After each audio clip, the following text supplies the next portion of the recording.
everyone, and welcome back to ConTinual series of interviews with winners of the Manly Wade Wellman Award for North Carolina Science Fiction and Fantasy. The award is presented by the North Carolina Speculative Fiction Foundation. I'm your host, Nancy Northcott, and my guest today is Gail Z. Martin, the 2018 award winner for Scourge, the first of her Darkhurst duology.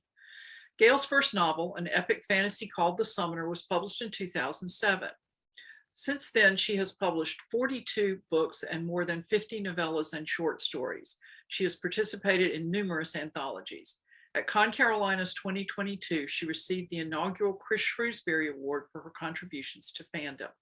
Welcome, Gail, and belated congratulations on your win. Well, thank you. I'm thrilled to be here. Thank you for having me, and I appreciate that. Well, happy to have you. Why don't you tell us a little bit about Scourge, if you will? Sure. Scourge is the first book in the Darkhurst series. There are 2 books out now. I am very, very late on the 3rd book. You can blame the pandemic because it was a difficult book to write during the height of that, and I'm still planning to bring it out. But right now we have the first 2 books, and it is about a trio of Undertaker brothers in Middle Ages setting who fight the monsters that killed their mother and that are killing their family and friends. And along the way, as they gain the skills to become monster hunters, they realize that they are in way over their heads and that it's not just the monsters, but there's a lot more of a conspiracy behind it. And it gets really interesting from there. So what was your inspiration for this book? Well, I love monster hunters. I think I write, 7 or 8 different monster hunting series at this point, spread across time periods from the medieval to the roaring 20s to modern day. Some of them have romance under my Morgan Bryce name. Some of them, many of them do not. Some of them are co-written with my husband, Larry and Martin. So I love monster hunters.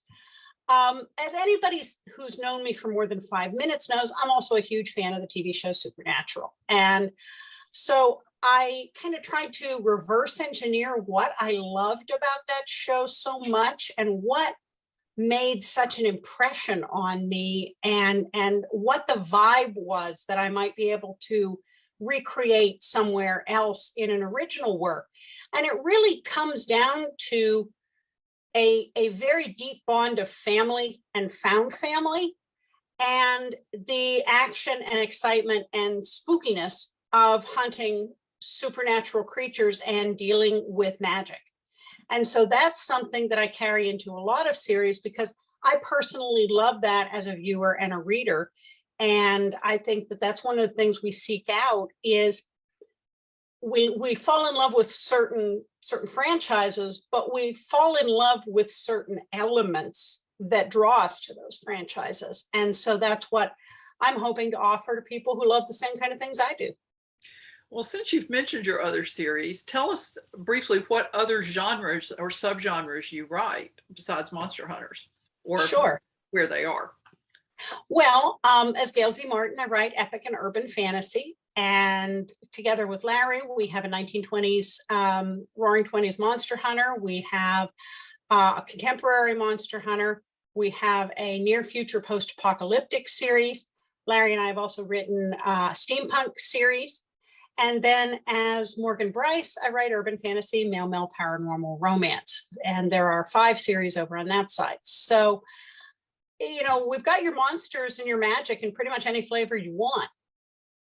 All right, that's quite an array of choices. When did you first realize you wanted to write fiction? Well, the first story I ever tried to write, I had to dictate to my grandmother because I couldn't spell yet. And it was about a vampire.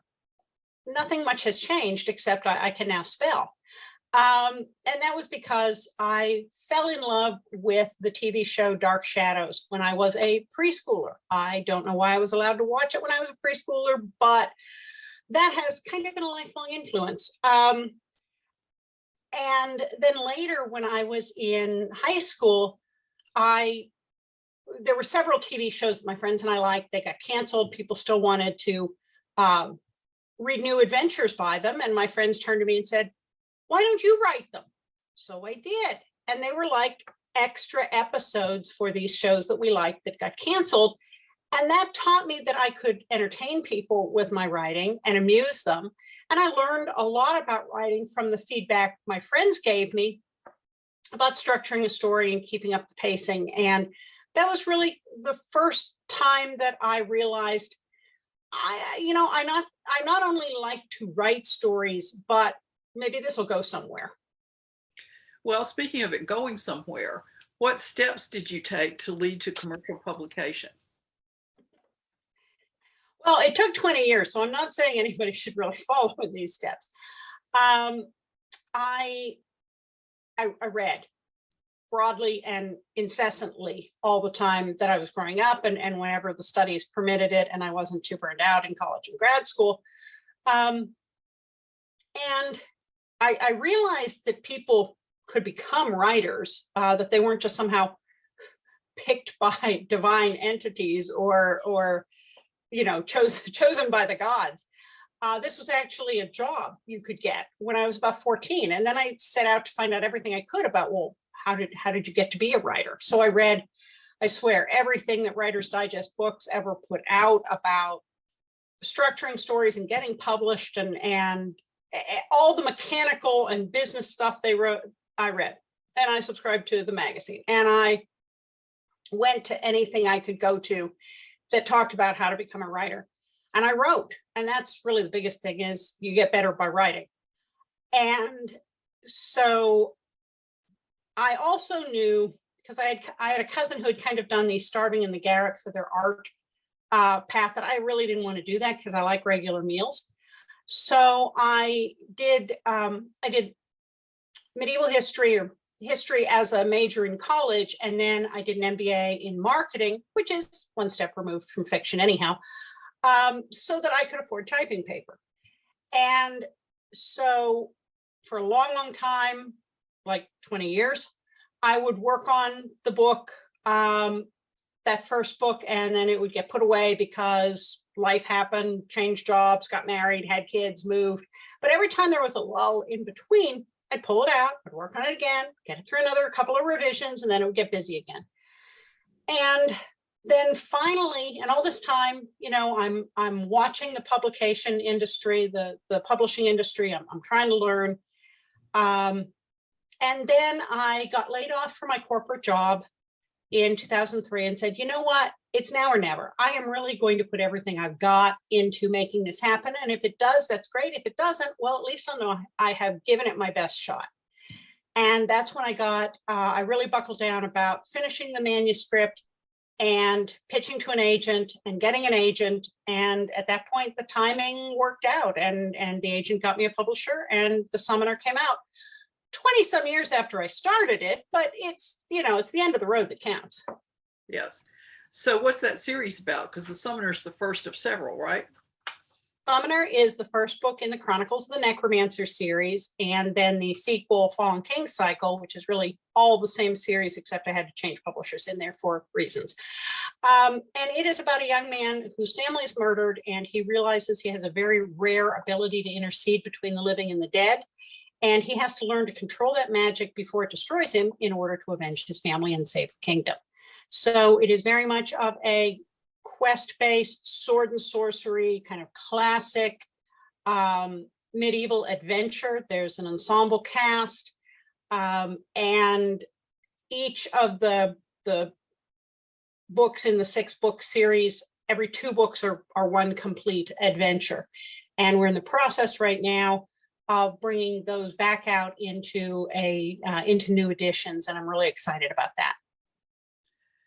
So will John Mark Vahanian be in these new editions? Oh yes, these new editions are just a repackaging and a republishing of the original books. And then, and of course, John Mark at the moment has 2 prequel books of his own, so he should be very proud about that. He is the smuggler and mercenary that became a very beloved secondary character, and honestly kind of steals the show sometimes. But I still do plan to do a sequel series, The Legacy of the Necromancer. And like everything else, the current unpleasantness just kind of pushed everything back a little bit. So I'm in spitting distance of almost getting caught up to where I was supposed to be 2 years ago. And then I should be able to make some new moves in that direction. I'm looking forward to it because I've had those stories in my head for a very long time. Yes, and I'm sure that the fans of that series will be particularly happy to see those come out. And I personally will be really happy to see more of John Mark Panian, as you might have guessed. In 2014, you moved in a contemporary direction with Trifles and Folly and the Deadly Curiosities urban fantasy series. What was the inspiration for that? Well, there were a couple of things. On the practical level, I had ended up jumping with epic fantasy over to Orbit Books when Solaris was originally sold, and then it was in limbo for a while. And when they got purchased and kind of came back to themselves, they had lost me as a potential epic author, but they wanted me back so they could get me for an urban author and it wouldn't mess up any rights. So they said, well, how about writing an urban fantasy story for us? Actually, what happened first was they asked me to write a contemporary magic story for an anthology. And I loved their pitch. It was like, okay, we want real magic, not like Sorcerer Gandalf stuff. And I'm sitting there thinking, how weird is my life that this pitch is they want real magic.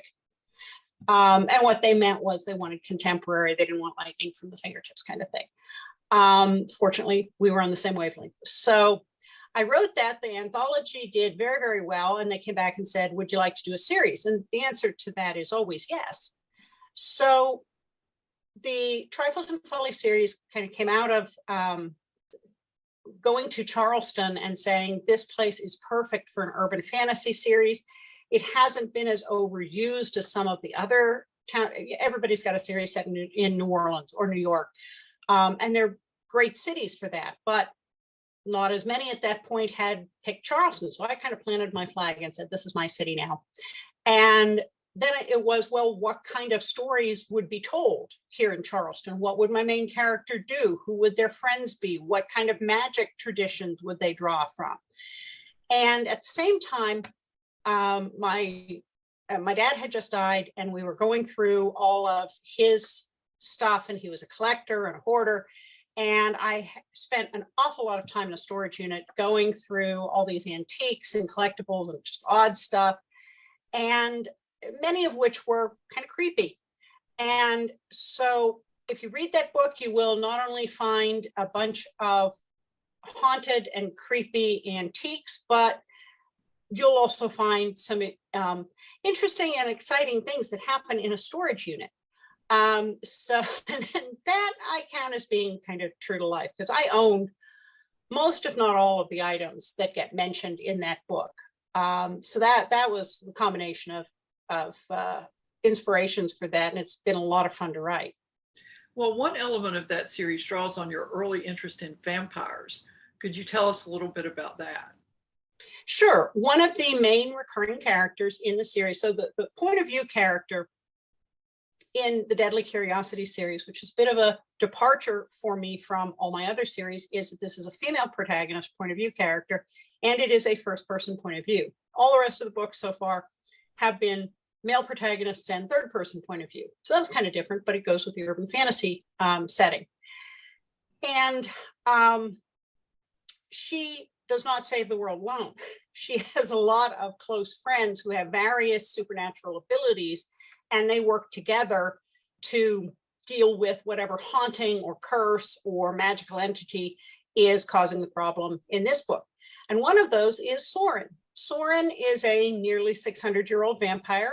Before he was turned, he was the best jewel thief in Antwerp, Belgium. And then he had some bad luck and he ended up getting turned. But his maker was one of the vampires who created the Alliance, which is a coalition of mortals and immortals who work together to save the world from supernatural threats. And so over the nearly 400 years since Charleston was founded, he helped one of Cassidy's ancestors found the antique and curio store, Trifles and Folly, which not only is a fantastic antique and curio store, but it helps to get these cursed and haunted objects out of the wrong hands as kind of a front for the Alliance working behind the scenes to save the world. And so he is her business partner. There is no romance. There is never going to be any romance between Cassidy and Soarin. he kind of looks at her like his great granddaughter, even though appearance wise, they both look to be in their late 20s. But he brings a lot of supernatural knowledge, additional allies, and it never hurts to have a badass vampire backing you up on a fight. So he's a very popular character, and he's a lot of fun to write. He has a very snarky sense of humor. Well, after that, you took another direction for your career, and you and Larry N. Martin, your husband, created Jake Desmond and moved into steampunk. Why steampunk, and what have you done in that genre? Well, steampunk, I always define as the Victorians as they never were but should have been. They had such boundless enthusiasm and curiosity. And yes, they had a lot of other faults and colonization and a lot of horrible things. But their enthusiasm, their belief that science and knowledge could triumph over all of the things that had plagued humanity, that we could fix this if we just knew enough, if we got to the head of the Nile, if we investigated the rainforest, if we did scientific experiments, we could fix everything. And that's kind of sorely lacking in later days. So I appreciate that boundless enthusiasm. Larry and I lived in Pittsburgh for 10 years. We're originally from north of there. And Pittsburgh was really the epicenter of Victorian manufacturing at the time that steampunk, which is roughly the Victorian era, takes place. So much steampunk happens in England. But if you were ever going to write steampunk in America, Pittsburgh, with its steel mills and its description at the time as hell with the lid off because of all the smoke and the jetting flames from the factories. What a place. And it still has a lot of the infrastructure, the buildings, the bridges. You can see and touch a lot of the artifacts from that era, the architecture and more. And so it's still very much a living presence. And so we decided we wanted to write American steampunk. And so we came up with who the characters would be and what the threats would be. And so we did Iron and Blood, which is the first in the Jake Desmond series. And then you meet a pair of somewhat unconventional agents from the Department of Supernatural Investigation, Mitch Storm and Jacob Savage. And they end up having their own numerous adventures that are set out in the short stories and novellas that got collected into the Storm and Fury collection. And of course, Storm and Fury is a play on their names and the fact that they break a lot of rules. We plan to be working on the next novel in that series, Spark of Destiny. That is one of those other projects that got pushed back by the pandemic, but it has a very pretty cover and it will be happening. It just hasn't happened as quickly as I'd like it to. Well, speaking of the novellas and short stories in Storm and Fury, you've supplemented a lot of your series with novellas and short stories. And how did you all decide to do that? Well, we eased into self-publishing with short stories and novellas. Some of it was I had been doing so many anthologies in the US and UK, and after a certain period of time, those stories revert back where they can still use them in the anthology, but I can do whatever I want with them. And so we started bringing those out as standalone short stories and novellas, and they're still available out there on Amazon. That sort of got our feet wet into how does this work? And after a while, we had a body of them and said, maybe people would prefer to buy them as a collection rather than all these individual ones. And writing them across all these different series was a lot of fun because there were codas to things that happened in the book that it would have derailed the pacing to go into in the book. But kind of like when you watch a TV show and the credits roll, and you know that there was a conversation that happened after what happened on screen, only you never get to see it. Those were the kinds of things, or I'd get an idea about a certain type of situation, and it wasn't big enough for a whole book, but it would make a good short story or a novella. And I also love just getting to flesh out the series and give people a chance to get to know the characters a little better in between the big world-saving events. And so we brought all those out, and then we started bringing brand new books out, and we collected the short stories and novellas by series, so that if you wanted them all in one convenient volume, either in ebook or paperback, and in some cases audiobook, it was available that way too. So it really just kind of grew out of this fun thing to do. Well, as Storm and Fury ties into Iron and Blood, Jake Desmet, The King's Convicts ties into your Ascendant Kingdom series. What's this world like, and who are the main characters? Okay, so the Ascendant Kingdom saga, you've got two warring kingdoms, and their battle mages go a little too far, and they break the magic. They break the bonds that allow people to control magic. The magic goes feral, and the only guy who might be able to fix it just got exiled.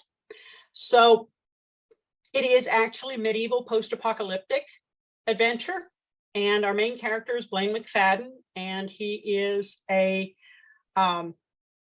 lord's son. His father's abusive. He ends up killing his father to protect his little sister, and for that, the king, who understands and knows that his father was a jerk, doesn't have him hanged, but he does send him to exile in an Arctic prison colony as far away as possible, which actually ends up sparing his life, because when this big war breaks out and everything, goes to hell, they're somewhat protected from the immediate aftermath up in the Arctic Circle. And so if you can survive the exile and the penal colony and make your way back, well, there's nobody to tell you you're not welcome. And so he's created a found family up there of other convicts and exiles who had his back and with whom he's created a homestead. And when they realize what's happened and that the kingdom has the kingdom is in ruins, there is no leadership, and he might be the only person who can fix the magic, they find a way to come back and do that. And of course, it's never that simple or straightforward, and there's an awful lot of problems before they can do that. So you also write, we're just kind of going through your series here, so everybody will know what they can choose from, a series about the New Knights Templar.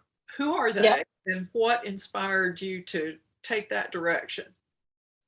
Well, that is the Spell, Salt, and Steel series. That one's co-written with Larry. And that is a spin-off of John Hartness's Bubba the Monster Hunter series. So Bubba is part of the New Knights Templar, and so are the other people within that spin-off series. And it's basically a group of monster hunters who have connections with the Knights Templar and the Catholic Church, and they are empowered and to some extent supplied with resources by the church to go out and deal with monsters. Not necessarily everything that is supernatural. They have the discernment to say, just because it's supernatural doesn't make it evil, but the real evil ones, they take on with extreme prejudice. And that is like the original, like Hartness's Bubba series, there's a lot of snark, there's a lot of humor. Unlike some of the other monster hunters we write, Mark Wojcik, the main character, is making this up as he goes. He uses a lot of unconventional tools to deal with the monsters he confronts. And, the first line in the first book is, when all else fails, the ass end of a carp makes a damn fine weapon. And yes, he does win out over a monster armed with a large catfish. That should give you an idea of the tone for the whole rest of the series. But it's a lot of fun. There's some snark, there's some seriousness, and it's set in the upper corner of northwestern Pennsylvania, which is where Larry and I are from. And as with all our books that are set in the real world, we draw very heavily from the history and haunts and legends and urban legends and lore of that area to make it feel very grounded and uniquely connected to that area. So it's been a blast getting to know the area we grew up in a whole new way and finding out a bunch of stuff I never knew was there. Well, you've done a fair bit of location research for your different series. Have there been any particularly interesting experiences in that process that you'd like to share? Well, when we were working on Iron and Blood, there's actually a battle scene that happens in one of the big cemeteries in Pittsburgh, Homewood Cemetery. And so I made an appointment for a private tour. My family at this point has just resigned themselves to the fact that this goes with taking mom anywhere. And Larry and I had kind of roughed out how that scene worked, but we wanted to have boots on the ground and actually get the lay of the land. And so we warned the tour guide that we were authors. We wanted to use this in a book. We had an action scene that was set in the cemetery. So, that's what we were looking for. I don't think she was still prepared for us moving behind certain monuments, trying to get the line of sight for, can I shoot somebody who's over there? And if the explosion goes off from here, how far will the blast zone be? And she kind of had this deer in the headlights look by the time we were done. And our kids were just like, it's mom, what do you expect? But that did help. So anytime I try to pick locations that I have personal experience with at some level, anytime I can get that personal experience, it helps me impart the feel of a place. And that's hard to get any other way. So I don't guess you did much location research for Wasteland Marshals that you and Larry write together, or did you? Oh yeah, we destroyed everything in the area that we grew up in. Yeah, all those places used to exist. So Wasteland Marshals is about the last two US Marshals after a massive catastrophe that has pretty much taken out world governments, the power grid. The internet's sketchy. The power grid has a few places that sustains, but for all intents and purposes, it's taken out modern civilization across the world. And so, and killed an awful lot of people in doing that. So now it's 3 years post cataclysm, and people are coping. They've formed enclaves. They've created armed places to live. Sometimes they've converted Renaissance festivals into actual kingdoms and move from there. But our protagonists are the last two US Marshals doing their best to keep doing their job. They're no longer entirely human, and they may not be completely sane, but they're trying to help people as long as they can. And that is set in that same corner of Western Pennsylvania. So it's been a lot of fun to look at, well, what's there that I can destroy or reuse? And when you think about, well, what resources are available when everything goes down? Who knows how to do stuff old school? Well, the Amish, the historical reenactors, the living history sites, the Society for Creative Anachronism. They all know how to still do these things. So they get their moment in the sun. And there is a huge Society for Creative Anachronism event held in Coopers Lake, Pennsylvania, called the Penzig Wars. Well, they just put a big fence around the campground, appointed that year's coordinator king, and everybody went on doing what they did. The colleges and universities, your major is now your job. All the sports guys, your security. And they built a fence, put in crops, brought in anybody who wanted to come in, and now they're an enclave. And so Shane and Lucas, our two marshals, kind of ride a circuit in their territory, helping out wherever they can when something that is going down is too big for whatever local authorities are left. Well, and you have two other fantasy series, if I'm counting it right, Assassins of Landria and Night Vigil. Could you tell us about those? Well, and there's actually a third one, the Joe Mack series. So we don't want to leave out Joe Mack. Sure. The Assassins of Landria is buddy flick epic fantasy. I have heard so many people come up to me at conventions and say, oh, I used to really love reading epic fantasy, but I don't have time anymore. And they're looking at these big, thick books, which are what all my other series are like, my epics. And so I wrote this with them in mind. It has all of the feels of epic fantasy, but instead of having maybe 5 or 6 intertwining point of view characters and story arcs, it's got 2 point of view characters and 1 story arc, and that's the hero's arc. And, you know, I always tell people if Butch and Sundance were medieval assassins, they'd be these guys. Ridge and Rhett are the best assassins in the kingdom. They work directly for the king, dealing with threats to Landria. But they're very unconventional, and they blow too many things up to be stealthy. And there's a lot of humor. They have a valet who has an amazing variety of useful but unsavory talents. And as the series goes along, the threats that they thought were important but manageable become much bigger and much less manageable and much more of a threat. So it is a 6-book series, and I'll be working on book 5 to that very soon. But that's a lot of fun because of the humor and the fact that it is something short that you can enjoy without making a major life commitment. The Night Vigil, that the first book in that series, Sons of Darkness, came out a couple of years ago. And again, Current Unpleasantness. It's taken me longer to get back to it, but I'm currently working on the sequel to it, which is Charon. And this is an ex-priest and a former FBI agent hunting demons in Pittsburgh. It's a little darker, a little grittier. One thing about all the modern series is that they all intertwine, they cross over, the characters know each other, they show up in each other's books. That's also true of my Morgan Bryce books as well.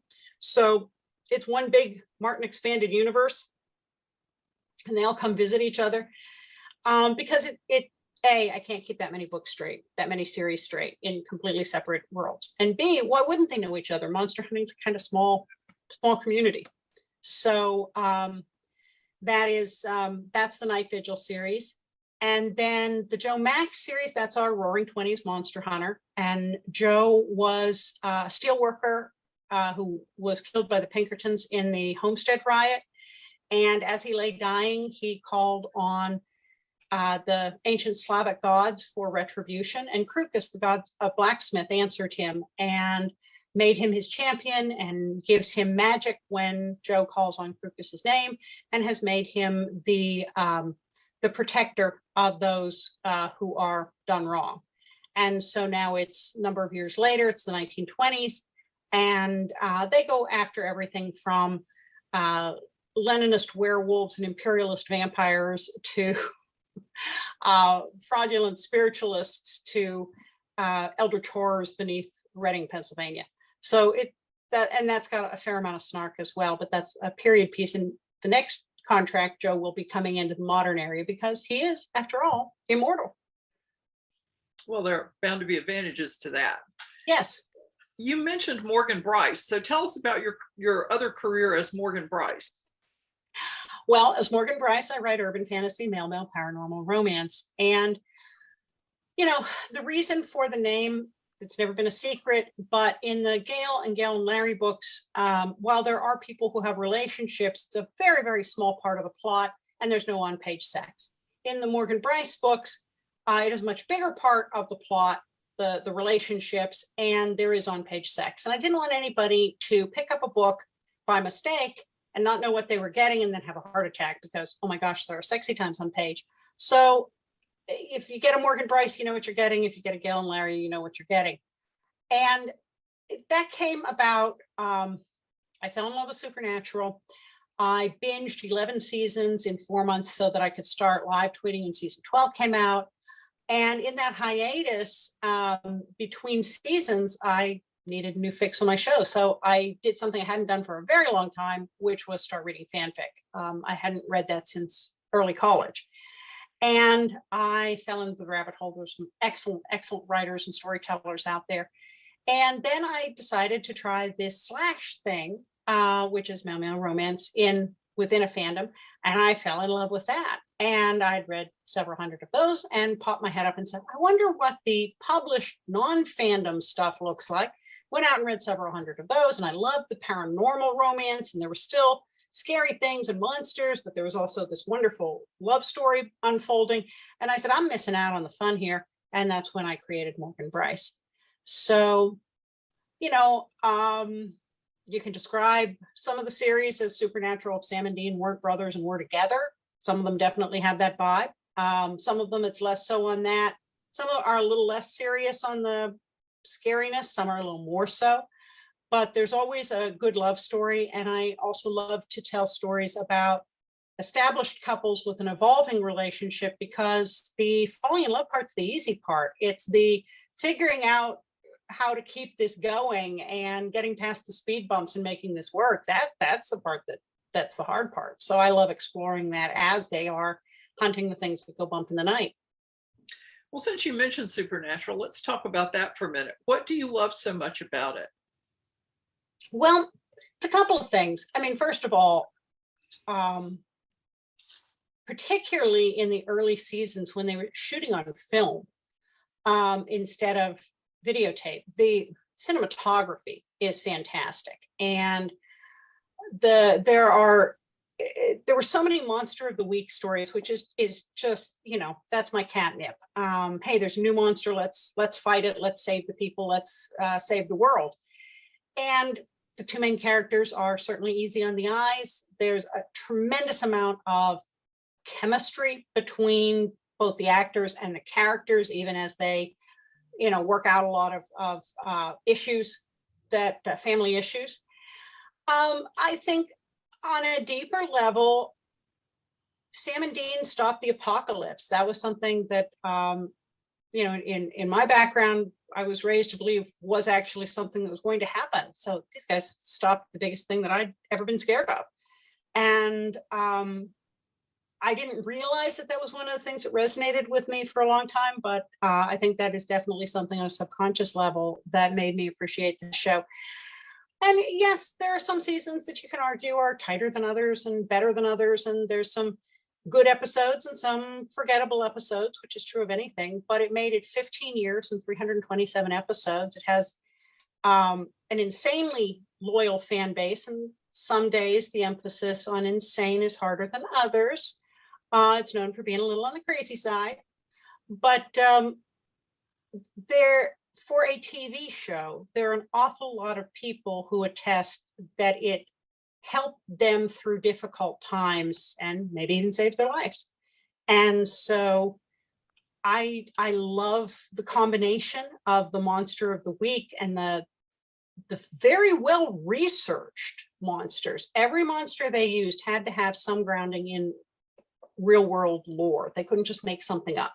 Now they took some creative liberties, but if you search on any of those, you're going to find actual lore about them from somewhere.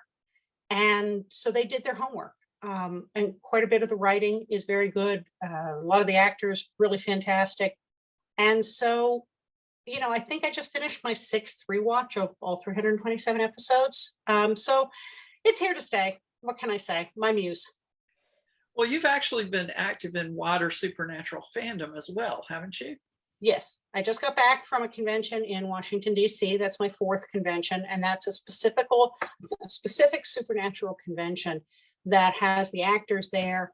And it's great to see the actors. It's great to hear them answer questions and maybe take a picture with them. But what is equally great is hanging out with people who love this show as much as you do and who don't roll their eyes and fall asleep when you start talking about these, deep internal points of, season 5, episode 15, and what did you think? And they're right there with you. So shared passion. And then I'm one of the con runners for ConTinual, which is the online ongoing multi-genre convention that never ends. Some people took up knitting over the pandemic. I started an online convention. And so we have a perpetual supernatural track among the many fandom, fantasy, romance, mystery, horror, writing craft tracks that we have an ongoing supernatural panel, and we've done over 100 panels so far with academics, with authors who have written various books, scholarly and tie-in about the series, with fans talking about nitty-gritty nuances and just having fun with it. So it's really been, it has been life-changing for me. It's something I tremendously enjoy. It's been a wonderful influence on my work. And getting through these last years of pandemic, it's definitely been something that has been a sanity saver. Well, didn't you also contribute to a book and to a website that were devoted to the Winchesters and supernatural? Yes, I was asked to write a chapter in Lynn Zavernus's book, There'll Be Peace When You Are Done, where she got articles written by the cast and fans about the legacy of the show. And so I write about what supernatural means to me and how it changed my life. And then I'm also a staff columnist for the Winchester Family Business, which is the largest supernatural fan-run website on the internet. And I have written season reviews about supernatural. I've written episode reviews about Walker. I've written think pieces about various elements in supernatural that made me go, I've even written a little bit of supernatural flash fiction there, with which is illustrated by the marvelous dioramist Catherine Curl out of New Zealand. And so, yeah, it's just everybody needs a hobby. Yeah, they do. Is there anything that you would like to talk about that we haven't touched on? Oh, I should also mention that I'm a regular panelist for DragonCon Urban Fantasy Track when they talk about supernatural. So I've done several cycles for them, and at the upcoming DragonCon, I'm on some panels there. Gee, I don't know. We don't have any brand new series coming out. We've got extensions coming, and I'm still catching up to what I wanted to have done, earlier since the before times. I have a lot of fun on Facebook with the reader groups, the Worlds of Morgan Bryce and Shadow Alliance for our Gail and Larry stuff, and the fiction, fantasy and science fiction. ConTinual, I'm there all the time doing panels, and I love doing that. And that has been another sanity saver, just getting to hang out with people when hanging out wasn't always and isn't always possible. And I think we've broadened the reach of and the connections for all of our panelists. I love playing around with social media and trying to figure out how to use it to start new conversations. So I'm pretty easy to find out there if you know how to spell the name and you remember to put the Z. There's another Gail Martin. She writes about Jesus. I write about vampires. You don't want to get us confused. So remember the Z. And if you spell Bryce right, I'm pretty easy to find. So what's next for you under either or both of your names? And where specifically can people find information about your work? Okay. Well, I'm working on Charon, which right now is the sequel to Sons of Darkness, so the second book in the Night Vigil. We are finalizing edits on Sins of the Fathers, which is the sequel to Kings of the Mountain, which is one of the Morgan Bryce series, and I'm hoping to have that up very soon. Next up, I'll be writing the fifth book in the Assassins of Landria series. We also just had the 8th novella in the Spell, Salt, and Steel Mark Wojcik series, House of Cards, come out. And the 4th novella in the Joe Mack series, Spellbound, is in edits with Falstaff books. We just signed contracts with Falstaff for more Spell, Salt, and Steel, more Joe Mack, more Wasteland Marshals, and a brand new Gothic romance book. So that's exciting. And of course, we have ongoing, we're continually bringing out new books in all of the series for Gail and Larry and Morgan, with the exception of, the Ascendant Kingdom series is finished for now. I owe the 3rd book in the Darkhurst series, and once I get a little more caught up, I will be returning to that new series, the sequel series for the Chronicles of the Necromancer. So that's, there's a lot on the plate there. And then, we've had some books revert. So we're in the process of bringing those back out to make them available. But there's some complicated processing involved with that. So we're going as fast as we can. Well, thank you very much for joining me today. And thanks to everyone who's watching for joining Gail and me. And we'll see you on ConTinual.